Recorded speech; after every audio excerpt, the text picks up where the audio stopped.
ভাৰতীয় ক্ৰীড়া জগতত ধুমুহাৰ সৃষ্টি কৰা এক গুৰুত্বপূৰ্ণ খবৰ। মিস্টাৰ IPL নামেৰে পৰিচিত প্ৰাক্তন ষ্টাৰ ক্ৰিকেটাৰ সুৰেশ ৰাইনা জড়িত হৈ পৰিছে আইনী মেৰপেজত। ইডিয়ে জাৰি কৰিছে তেওঁলৈ সমন।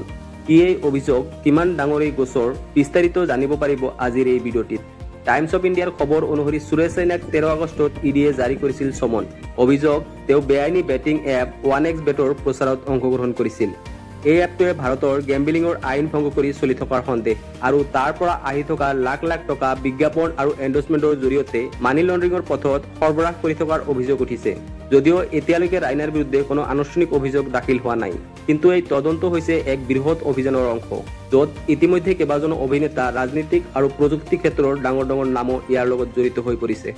ইয়াত কেৱল খেলুৱৈয়ে নহয়, ইডিয়ে গুগল আৰু মেটাৰ কৰ্মচাৰীসকলকো সমন তলব কৰিছে।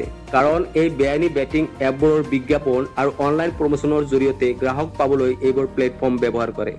1xBet বিদেশত বৈধ হ'লেও ভাৰতৰ অধিকাংশ ৰাজ্যতে ই বেআইনী। কেৱল গোৱা আৰু ছিকিমৰ দৰে কিছুমান ঠাইত যোৱাৰ আংশিক অনুমতি আছে।